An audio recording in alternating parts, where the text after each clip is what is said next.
또 주께서 자기에게 이렇게 말씀하셨다 이르니라. 아멘. 사랑하는 성도님들, 복음의 핵심은요, 그리스도의 죽으심과 부활입니다. 예수 그리스도께서 십자가에서 죽으심으로 우리의 죄를 사해 주셨고요, 예수 그리스도께서 부활하심으로 하나님의 아들이심을 증명하셨고요, 우리도 부활하게 된다는 것을 알려주셨다는 겁니다. 이게 복음의 핵심이에요. 그렇게 성경에도요, 이 복음의 핵심이 분명하게 들어있습니다. 우리 성경 구절 몇 구절을 우리 함께 읽어보도록 하겠습니다. 먼저 로마서 1장 말씀이죠. 그의 아들에 관하여 말하며 육신으로는 다윗의 혈통에 나셨고 성결의 영으로는 죽은 자 가운데서 부활하사 능력으로 하나님의 아들로 선포되셨으니 곧 우리 주 예수 그리스도시니라. 로마서 4장 말씀이에요. 예수는 우리가 범죄한 것 때문에 내줌이 되고 또한 우리를 의롭다 하시기 위하여 살아나셨느니라. 내가 만일 내 입으로 예수를 주로 시인하며 또 하나님께서 그를 죽은 자 가운데서 살리신 것을 내 마음에 믿으면 구원을 받으리라. 고린도전서 말씀입니다. 내가 받은 것을 먼저 너희에게 전하였노니 이는 성경대로 그리스도께서 우리 죄를 위하여 죽으시고 장사 지낸 바 되셨다가 성경대로 사흘 만에 다시 살아나사. 아멘. 성경은 이 복음의 핵심을 분명하게 기록하고 우리에게 알려줍니다. 문제는 뭐냐면 성도들과 세상 사람들이 이 십자가와 부활을 받아들이는 것이 다르다라는 겁니다. 예수님께서 십자가에 죽으셨다. 예수님이 십자가에 죽으셨다는 것은 모두 다 믿어요. 이렇게 받아들인다라는 거예요. 왜냐하면 죽음이라고 하는 것은 세상 모든 사람들, 저와 여러분들도 언젠가는 필연적으로 한 번은 맞이해야 된다는 것을 알아요. 그래서 예수님이 죽었다라는 것은 다 수용을 합니다. 일반적인 역사가요, 예수의 죽음을 증명해요. 또 성경이 증명합니다. 또 교회가 증명하고 있어요. 그래서 예수님의 죽음을 믿는다라는 것은요, 이견이 없어요. 그냥 다들 그래 죽었어. 근데 문제는 뭐예요? 예수님의 부활을 믿는다라는 것은 예수님의 부활은 차이가 나요. 사람들마다 그 사람의 믿음에 따라서 차이가 난다라는 거예요. 예수님을 안 믿는 사람은 당연히 안 믿겠죠. 하지만 성도 가운데서도 이 부활의 신앙이 흔들리시는 분들이, 약한 분들이 많다라는 거예요. 이유는 딱 하나입니다. 부활은 우리가 생각하고 있는 인간의 이성을 뛰어넘는 일이에요. 그래서 가끔 목회자라든가 또 성도들 가운데서도 이 부활의 신앙이 흔들릴 때가 참 많아요. 말씀을 준비하면서요, 전에 유튜브로 이제 들었던 설교가 생각이 났어요. 그 목사님의 이제 한 그 부분의 이야기였는데, 경기도 고양시에 있는, 아마 보셨을 거예요, 제자 광성교회 박한수 목사님의 이야기예요. 이 목사님이 장례 예배를 이제 인도할 때 있었던 일이라는 거예요. 그날 목사님이 설교하려고 했었던 본문이 뭐냐면 우리가 잘 알고 있는 요한복음 11장 말씀이에요. 예수께서 이르시되 나는 부활이요 생명이니 나를 믿는 자는 죽어도 살겠고 무릇 살아서 나를 믿는 자는 영원히 죽지 아니하리니 이것을 내가 믿느냐. 우리가 너무나도 잘 알고 있는 말씀이죠. 그래서 목사님께서 이 말씀으로 내가 본문 설교를 준비하겠다라고 이제 마음을 먹고요. 설교 전 이제 준비하기 전에 기도하고 이제 찬송을 부르는데, 찬송을 부르는 가운데 이 본문의 말씀이 이해가 되지 않는다라는 거예요. 고인이 되신 성도는 내 성도이기 때문에 너무나도 잘 알아요. 이분이 어떻게 신앙생활을 했고 어떻게 삶의 자리에서 살아왔는지를 너무나도 잘 알아요. 너무나도 신실해요. 그래서 분명히 천국 간 것을 확신합니다. 근데 왜 이 성도가 죽었냐라는 거예요. 본문의 말씀처럼 살아서 나를 믿는 자는 영원히 죽지 않는다라고 하셨는데 왜 이렇게 신실하신 분이 죽었냐라는 거예요. 갑자기 이 의문이 풀리지 않더라는 거예요. 그래서 목사님께서 찬송을 부르시면서요, 하나님에게 화살 기도를 했다랍니다. 하나님, 예수 믿으면 영원히 죽지 않는다라고 했는데 왜 이 성도는, 이 신실한 성도는 죽었습니까? 라는 거예요. 그때 하나님께서 목사님에게 이런 말씀을 주셨다라고 해요. 네 눈에는 죽은 것으로 보이느냐? 순간 목사님에게 깨달음이 왔대요. 죽음을 바라보는 눈이 하나님과 우리가 다르구나라는 거예요. 그러니까 하나님은 이 성도를 죽은 자로 보지 않고 살아있는 자로 본다라는 깨달음이었다라는 거예요. 그제야 목사님이 더 명확한 부활 신앙을 갖게 되었다라는 거예요. 그러니까 이 말씀을 유튜브로 제가 한번 들었던 적이 있었어요. 저도 부활절 말씀을 준비하면서요, 이 박한수의 말씀, 목사님의 이 말씀을 다시 생각하면서 정말로 나도 이 부활의 신앙이 이렇게 순간적으로 허물어질 수 있겠구나, 이런 생각을 하게 되었습니다. 사랑하는 성도님들, 오늘 본문의 말씀은요 너무나도 간단합니다.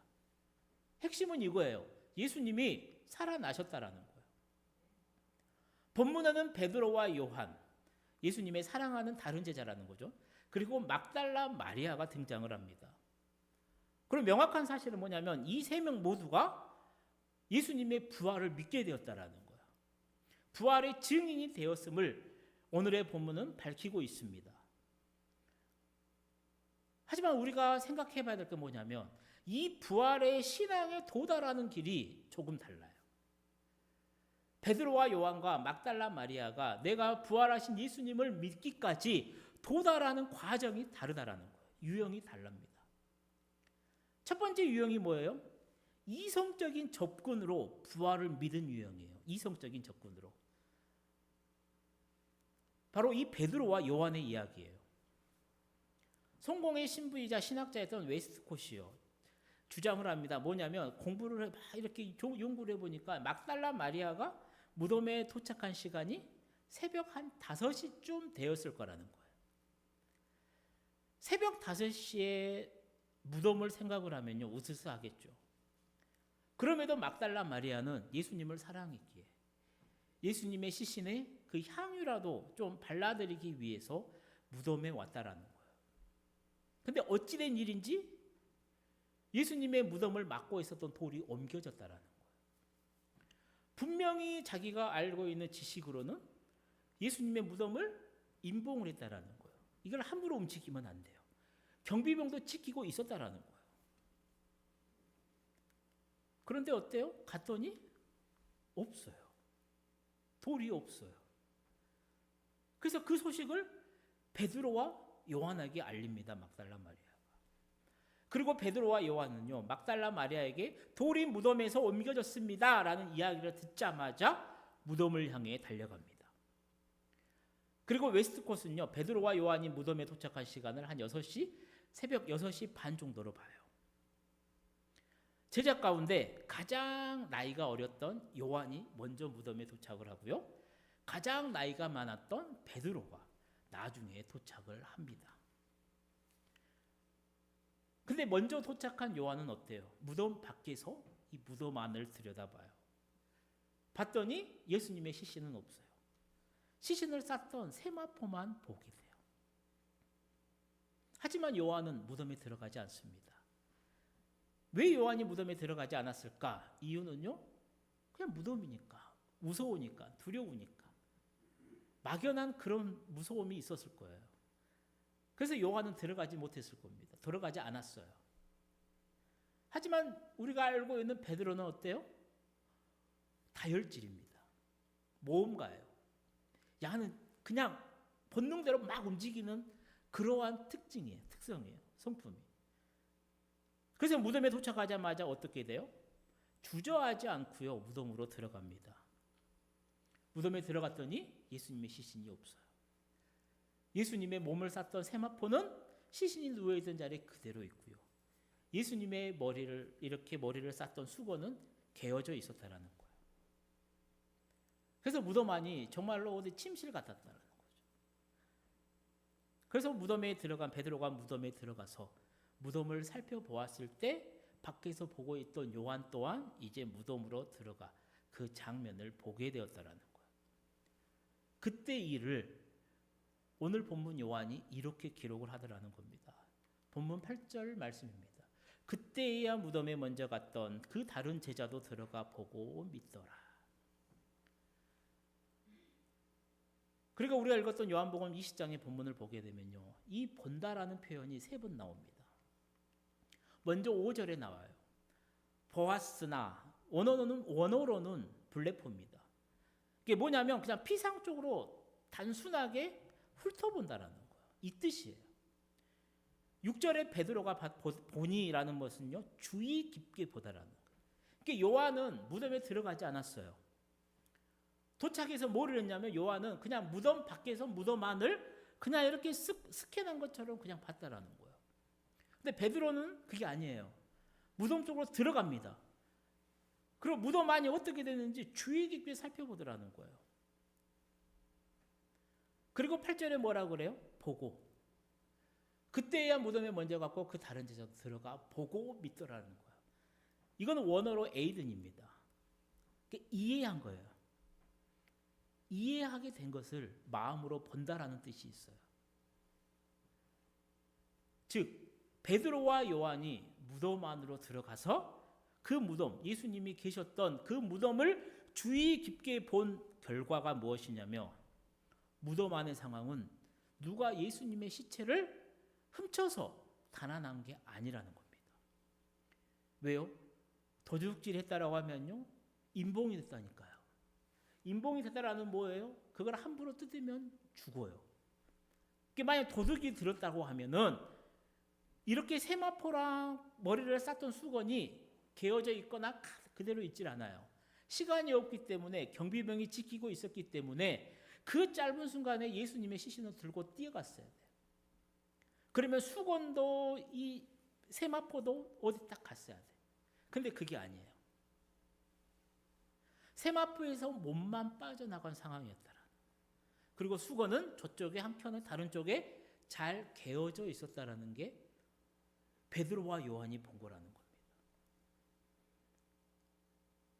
그래서 그걸 주의 깊게 살펴보고 나서야 베드로와 요한이 뭐를 해요? 자신들의 이성적인 판단으로 예수님이 부활하셨구나라는 이 사실을 믿게 되었다는 거예요. 그리고 후에 성경으로 그 믿음을 재확인받게 됩니다. 그게 오늘 본문 9절 말씀이에요. 함께 읽어볼까요? 그들은 성경에 그가 죽은 자 가운데서 다시 살아나야 하리라 하신 말씀을 아직 알지 못하더라. 아멘. 즉 이때는 이 말씀을 몰랐다라는 거예요.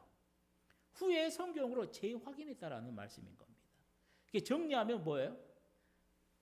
베드로와 요한은 이성적인 접근으로 판단을 했어요. 그리고 부활을 확신하게 됩니다. 그리고 예수님이 부활하셨구나. 이거를 후에 성경 말씀을 통해서 부활을 더 확신하게 되었다라는 거예요. 사랑하는 성도님들, 오늘날도 마찬가지입니다. 지금도 신앙인들 가운데요, 베드로와 요한 같은 유형이 있어요. 이게 무슨 말이냐면 이성적으로 예수님의 부활을 믿지 않아요. 왜? 인간의 이성을 뛰어넘는 거예요. 어떻게 죽은 사가 다시 살아났냐라는 거예요.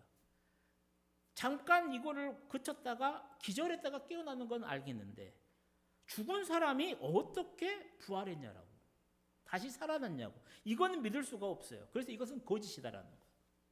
그래서 이 거짓을 판명하려다가 밝혀내려고 하다가 결국은 자신의 이성적인 판단으로 믿을 수밖에 없는 사실들이 있기 때문에 믿는 사람들이 있다라는 거예요.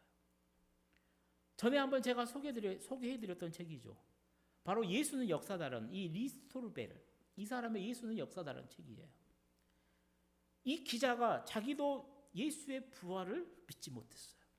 그래서 자기가 거짓을 밝히겠다라는 겁니다. 그리고 예수에 대해서 다 조사를 해요. 사람들 만나보고 찾아보기도 하고 다 해봅니다. 결국은 뭐예요? 예수는 부활했다라는 겁니다. 역사다라는 거예요. 이 사람 외에도요, 많은 사람들이 있대요. 그리고 그 이유는 딱 하나입니다. 예수님이 부활하셨다라는 것이 사실이기 때문이래요. 정말로 오늘 부활의 아침에 사랑하는 우리 성도님들도 한번 여러분의 이성으로 성경도 참고해 보고요. 한번 다른 책들도 한번 봐보십시오. 그래서 예수의 부활이 믿어지는 귀한 역사가 우리 성도님들에게 있으시기를 축복합니다. 이게 베드로와 요한이 부활을 믿게 된 유형입니다. 이성적인 판단이에요. 두 번째 유형이 뭐예요? 막달라 마리아예요. 막달라 마리아는 어떻게 예수님을 믿게 되었느냐면 체험으로 믿게 된 유형이라는 거예요. 막달라 마리아가 새벽 5시에 무덤에 도착을 합니다. 돌이 무덤에서 옮겨진 것을 봐요. 그리고 베드로와 요한에게 그 소식을 알리죠. 그리고 본문 두 번째 단락인 11절 이후의 말씀은 뭐래요? 베드로와 요한이 예수님의 부활을 믿고 각자 자신의 집으로 돌아가요.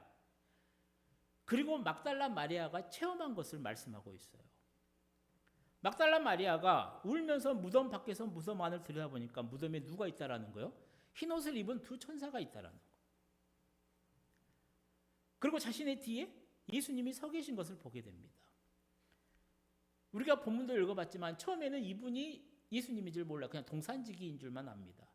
하지만 대화를 통해서 이분이 부활하신 예수님임을 깨닫게 돼요. 부활하신 예수님이 막달라 마리아에게 이렇게 말씀을 합니다. 예수께서 이르시되 나를 붙들지 말라. 내가 아직 아버지께로 올라가지 아니하였노라. 너는 내 형제들에게 가서 이르되 내가 내 아버지 곧 너희 아버지 내 하나님 곧 너희 하나님께로 올라간다 하라 하시니라고 말을 해요. 예수님이 막달라 마리아에게 이렇게 전해요. 막달라 마리아가요 이 말씀대로 제자들에게 가서 전합니다. 18절 말씀이죠. 막달라 마리아가 가서 제자들에게 내가 주를 보았다 하고 또 주께서 자기에게 이렇게 말씀하셨다 이르니라 라고 말을 해요.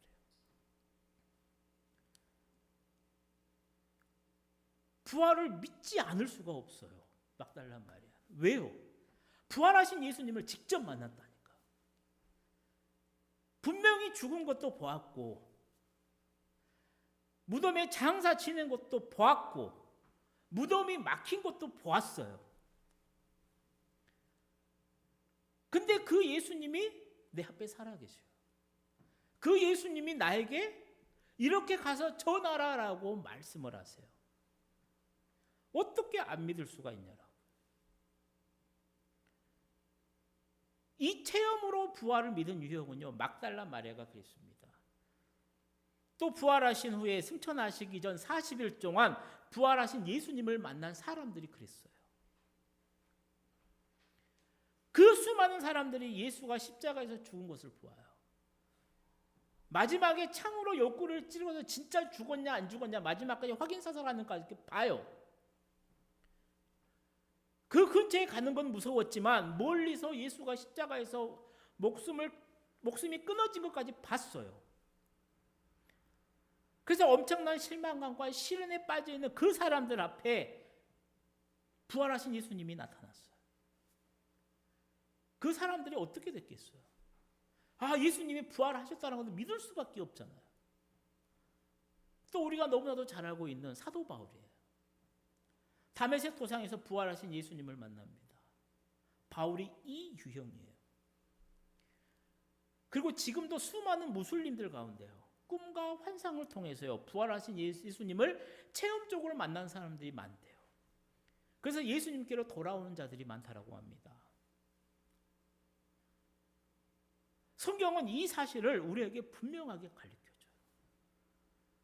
예수님의 부활은 사실이라는 겁니다. 명확합니다. 근데 이 부활을 믿는 유형이 다르다라는 거예요. 베드로와 요한처럼 이성적인 접근으로 판단을 하고요. 부활을 믿습니다. 부활을 다 해보니까 이게 부활인 것 같아. 그리고 후에 성경을 통해서 그것을 확인해서 더 믿는 유형이 있는가 하면요. 막달라 마리아나 바울처럼요. 자신의 체험적인 접근으로 부활을 믿는 분들도 계신다라는 겁니다. 오늘 본문의 내용이 이거예요. 간단합니다. 예수님이 부활하셨다. 다시 살아나셨다라는 겁니다. 정말로 오늘 부활의 아침에 어떤 유형이어도 좋아요. 베드로와 요한처럼 이성적인 접근으로 부활을 믿어도 좋아요. 아니면 막달라 마리아와 바울처럼요, 내 기도를 통해서, 내 삶을 통해서, 내 찬양을 통해서, 목사님이 주신 말씀을 통해서 부활을 믿어도 좋습니다. 중요한 것은 내가 부활을 믿고 그 부활의 삶을 매일매일 살아가는 것입니다. 이제 말씀을 마치려고 해요. 사랑하는 성도님들, 우리도 부활 신앙을 가진 믿음의 사람으로서요, 내 삶의 환경이 아무리 힘들고 어렵고 암울하더라도요, 정말로 이 부활 신앙 붙들고요, 힘차게 승리하며 살아갈 수 있기를 주님의 이름으로 축복합니다. 그리고 이 부활의 기쁨 소식을 전하면서요, 하루하루 이 부활의 복된, 이 믿음의 복된 삶을 살아가는 우리 성도님들이 되시기를 축복합니다. 나아가 이 부활하신 예수님이 막달라 마리아에게 전한 것처럼, 부탁하셨던 것처럼 가서 이르라라고 하는 말씀은 오늘 우리에게도 유효하다라는 말씀인 것을 깨달았어요. 여러분들의 삶의 자리에서 복음의 핵심인 이 십자가와 부활을 가서 전하며 살아가는 저와 우리 성도님들이 되어주시기를 주님의 이름으로 간절히 축원드립니다. 기도하겠습니다. 사랑의 하나님 아버지, 우리에게 베푸신 은혜가 참 많습니다. 오늘 부활의 아침, 부활의 증인이라는 하나님의 말씀을 나누었습니다. 베드로와 요한, 막달라 마리아, 세 사람의 등장인물을 통해 우리는 어떤 유형의 부활을 믿고 있는지 생각해보고, 어떤 유형이든지 예수님의 부활을 확실하게 믿고 고백하고 이 부활의 삶과 부활을 증거하는 삶을 살아가는 우리 모두가 되도록 주님 인도하여 주옵소서. 예수님의 이름으로 기도드립니다.